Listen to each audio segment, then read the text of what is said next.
Hey guys, what's going on? Pride London here. You guys know what to do. As always, like, subscribe, all that good stuff. Let's move into today's video.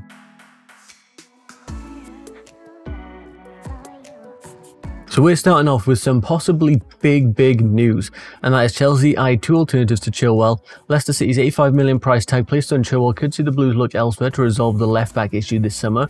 Reports suggest that Lampard's side view of Chilwell as their first choice, but could look to Nicolas Tagliafico, who we've known about recently, or Alex Telles if they're priced out of a move for the England international. Now, Alex Telles is one that his name we mentioned a lot a few weeks ago, because he was a great option, because going forward, Alex Telles was an absolute beast. He had better numbers than Tagliafico. He was such an amazing attacking fullback, which it looks like we'll need, because you see how great Reece James plays for us on that right side with his going forward and his crossing. Like, it seems to be a key part of our team, where then, you know, because we have Kante as the DM, he can come back to ease on the defense when one of them goes bombing up the wing. And it's a system that we seem to be trying to get working, and especially against these teams that have got a low block, having the threat of, you know, Reece James as well as a winger to deal with when we're going out wide is really hard to deal with. It means they have to bring two players out to come and mark them, maybe three if it's Christian Pulisic, because he's so windy and can easily move past one or two of you. So you have to bring three players out, and it creates space in the middle for the cross to come in or for us to quickly move the ball around and get into that space. So attacking fullback could be very key, and we know Frank Lampard is a very smart tactical manager and he's got a good vision for this team. So seeing that Alex Telles is back on is good. Now, the sort of last we heard of Alex Telles was it seemed like he was off to PSG. It seemed like they had discussions going a little further than Chelsea did, and that was a little disappointing because we were like, damn, like this guy would have been really sick. And there's also the concern with him though, that are we going to go too attacking, in that, like, you know, we've got all these great attackers. We have Timo Werner, Kai Havertz, maybe Hakim Ziyech, Christian Pulisic, Tammy Abraham maybe fitting in there as well. You got Mason Mount, who likes to sort of traverse forward. Barkley at the moment in this team likes to traverse forward. You know, whatever players we're using, they're all looking at going forward. And then in the back line, are we also looking at having Alex Telles going forward and Reece James going forward? Because then that leaves two central defenders and maybe Kante back on defence. So we have to be wary that we do have a good defensive and attacking balance. But I think in the system we're looking at playing at, it's key to have a fullback that can attack, and Alex Telles is exactly that. So I would be absolutely fine to see an Alex Telles becoming a Chelsea. Hopefully we see some more of these links emerging and we don't end up paying that £85 million price tag that is placed on Ben Chilwell, because quite frankly that is ridiculous, considering we could be getting Kai Havertz, a like generational talent that is looking like an absolute goal-scoring beast and creative beast, or Ben Chilwell, who is kind of an average left-back. So obviously I would rather Tagliafico or Alex Telles over Ben Chilwell, and I'm glad to see that the reports are that, you know, we are currently looking elsewhere, because we're going to keep trying to negotiate with Leicester, and if that price comes down a good chunk, he could be worth it. But it's good that we've got an eye elsewhere, so that at a point, if we're like, you know what, they're just not being realistic, they're not going to give us a good deal, we're going to go over here and we're going to take Alex Telles or Tagliafico and be done with it, and we'll have possibly a better fullback than Ben Chilwell could ever be. But we'll see how it pans out. I'll keep you guys up to date with that.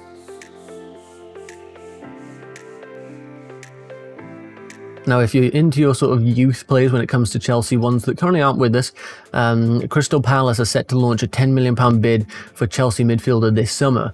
And if I scroll down into this article, you can see that it is Conor Gallagher. The 20-year-old has been sensational whilst on loan in the Championship this season. And if you know about Conor Gallagher, you'll know that he is one of our better talents that, you know, currently out on loan, sort of getting the feel of different leagues. He's down in the Championship at the moment. I believe he's at Charlton for a while this season, and then switched over to Swansea. But the issue comes up, right? So we got Conor Gallagher, he plays in the centre mid role. If you take a look here, sort of defensive mid, centre mid, can play on the right. 20 years old, got a decent bit of height to him. And as you can see here by his numbers, 39 appearances in the Championship this season with 6 goals and 10 assists. Now tell me that isn't something that Chelsea could use in their midfield. It absolutely is. And, you know, the fact that he gets assists is amazing, because in our current system, he could play the sort of Barkley role, because you got the DM being Kante, and then the two attacking sort of number 8s. He could definitely play that number 8 where Barkley is sort of told to go a little more forward. This is under the assumption we don't buy Kai Havertz, because obviously that's probably where he will play for us. And like him going forward and being able to get like 10 assists, 6 goals. He's a goal threat. He's a creator when it comes to the game. Like, it's really, really interesting to see. He does get a yellow card every like 4 games or so. It averages out. Actually like to see him improve there. But yeah, very, very, very solid player. But as I go back to this screen, this is our Premier League registration for this season. And you consider how many midfielders do we have? For currently, we have Kante as one, and then 2 sort of attacking number 8s as it stands. That's how we're playing. So you've got Jorginho, Kante, Barkley, Ruben, Mateo Kovacic, Mason Mount, and Billy Gilmour. So that is 7 midfielders, and that takes out Bakayoko. I'm not really counting him, even though he is a player that's going to be coming back to us. And, you know, we could be utilising. So let's call it 8 if you want. 8 midfielders to fit into 3 roles. Now, that just isn't going to work. And even if we play a 4-2-3-1, one of them as an attacking mid, you know, we're still counting Ross Barkley can play there, Mason Mount can play there, Ruben can play there. So it's iffy. Like, who is going to have to leave if we're going to try and bring Conor Gallagher into this team? And I think we should. He is maybe not ready just yet. I'd like to see him at a bigger club. So if Crystal Palace, according to this article, were willing to take him on a loan, I would probably be okay with that, because it's a Premier League team that, you know, they don't hit the top heights, but they do sort of compete throughout the year. And they've had a pretty good year this year. So we could see, you know, if we could figure out a loan deal with them, that would be pretty solid. But fitting into this midfield, with Billy Gilmour being one of the standout performers at the moment when it comes to our youth and trying to bring him in, it's a little difficult. Like, do we send Billy out on loan, sell Jorginho? Maybe we see Ross Barkley go off and we'd be, you know, bringing in Kai Havertz in that role, so that's a straight swap. Then maybe there's room for Conor Gallagher to come in as a sort of, you know, on the fringe of the squad, but with the possibility to move in. That is possible, sure. But he's a great talent. I'd be very sad to lose out on Conor Gallagher, because like I showed you in these numbers, 6 goals, 10 assists is no joke. And he is playing in the Championship, but some people say, like, yeah, but it's in the Championship, so it's a lot easier. You also have to consider that that league is very, very competitive. In fact, it's probably more competitive than the Premier League, because a team can be down in like 16th and with a couple good results and other teams like dropping off, they could be right up around the playoffs again. So it's a very competitive league. It's a very physical league, like the Premier League. And Conor Gallagher is obviously standing out. As it said in the article, he has been like a standout performer. So he's been sensational whilst on loan in the Championship this season. So he's setting good numbers in the Championship. You know, we're looking at players like Said Benrahma, who's in the Championship.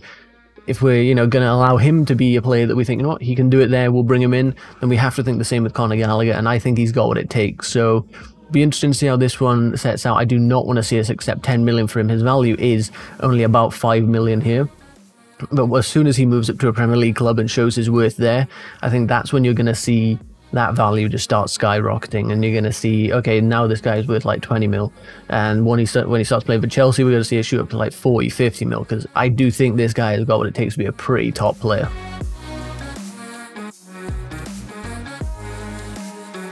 And in this article, I wanted to go over and give some thought with you guys. So Ross Barkley has given Frank Lampard a simple decision to make, and it will only benefit Chelsea. And basically, it's come up to say that Ross Barkley has found himself in good form since the restart. As you can see here, this is him celebrating after his goal against Watford. And yes, Ross Barkley has had good performances since we've come back. He managed to get his first Premier League goal for us this season, although he has had quite a few in the FA Cup. That has been where his main performances have sort of stood out. But in general, since we've come back, he has looked a very strong player, and he's made pretty much all the right decisions. There's a few times where it's like, man, he really could have passed that there, or he should have let go of that earlier.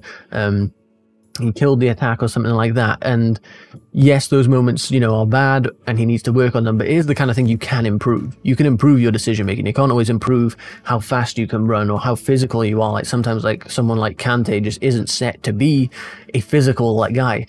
Ross Barkley has got a great physique. He's got a great sort of technicality. His shot can be really good. His passing can be really good. It's sort of just been a mental thing for Ross. And when he's in form, he is pretty hot. And I am a little concerned though with, like, you know, Ross Barkley is giving Frank Lampard a decision to make, being, do we need to go out and get Kai Havertz, and do we need to go out and like strengthen our positions in midfield when we've got someone like Ross Barkley? And yes, we definitely still need to go out and strengthen. Ross Barkley is a good squad player, I'll give him that. I think I'd be okay with Ross Barkley staying as long as he understands he might not be guaranteed a start. If he wants to start, he's going to have to be performing like this and give us a reason to think, you know what, Kai Havertz maybe isn't performing so well, let's get Ross Barkley on the pitch, which sounds mental because Kai Havertz is obviously such an insane talent that is wanted worldwide right now. But with Ross Barkley playing like this, you can make a case for him starting over him. And I do definitely think that we should not see this and think, we don't need to upgrade, we've got Ross Barkley, he's in great form. Because when Ross isn't in good form and he starts getting in his own head, that's when you start seeing the dodgy decisions, and he's losing the ball all the time, and he's trying too hard to wriggle through like 3 players when he could have just passed it off and started a move. And that's the frustration I have with him. But whilst he's in good form, I'm very happy to have him at the club, and that's why I think we should keep him on as a sort of squad player, and I think that would work. The other sort of player that's like that is Willian. We have Willian when sometimes he is absolutely on fire, like he is at the moment, although he is stat padding a little bit with Christian Pulisic winning all of these penalties for him. But you know, Willian at the moment is playing very well, even when he's not scoring these penalties and all that sort of stuff. He is actually performing well. He is creating chances and stuff like that. But we have to remember all the times that Willian frustrates the heck out of this Chelsea fan base, and he's not performing. And this is all too often, and he doesn't score goals, and he doesn't get assists. And that is a little bit too often for me. So I do think we need to, unless Willian's willing to accept a sort of squad player fringe role in this team, I do think we need to get rid of him and maybe bring in another fresh talent, because he's had his time at Chelsea. We've had him for 7 years. I do think now would be a good time, whilst we're changing the squad up, to bring a winger in and have them integrate with, you know, Hakim Ziyech, Timo Werner, and a lot of them, so that this squad can really start to gel together, and we can look at the Premier League title and think, you know what, we're going to win that next year.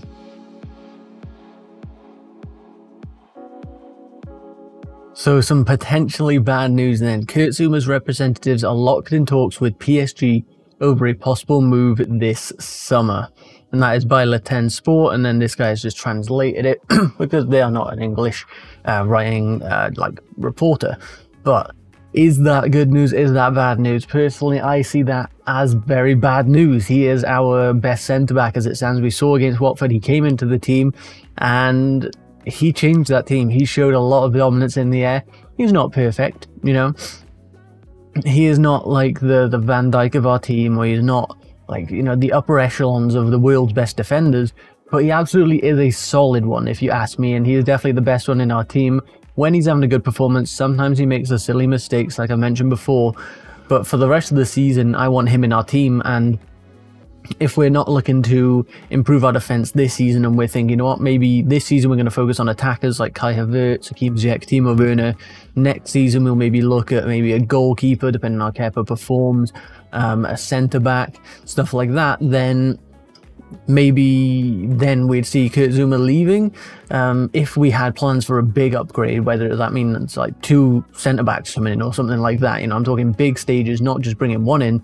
So if we're bringing one in, then I think I'd want to pair them with Kurt Zouma and then have Tomori as the rotational one. In my opinion, that is probably the best way to do it, because I think Tomori has a good future at this club. So Kurt Zouma's representatives locked in talks with PSG, and you know, when PSG come calling, and if the money's right, it's going to be difficult to persuade him to stay, especially given that he hasn't been a, you know, regular starter for us. He's had his glimpses this season, but realistically it looks like Frank prefers Rudiger and Christensen, or at least he, you know, I think it does change. I don't think he's just come in and said, right, that is a centre-back pairing. I do think it depends on how people are performing in training, on the pitch and such. And it looks like Zouma may be off to PSG, and I'll be gutted if that happens and we don't bring in a top centre-back instead.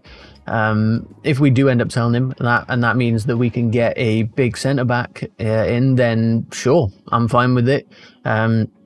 We pair them up with Christensen and have Tomori as the rotational one. That'd be ideal in my scenario.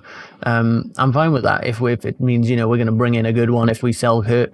But right now, Kurt Zouma is our best one, and I personally am not very happy to hear that he's locked in talks with PSG. So let me know what you guys think of this one in the comment section. But that is going to be the end of the video, guys. So if you did enjoy, be sure to leave a like, subscribe, all that good stuff. If you have any questions or anything you want to let me know, leave it in the comment section down below and I will address it in a future video. Thank you for watching, guys. I'll catch you again. Goodbye.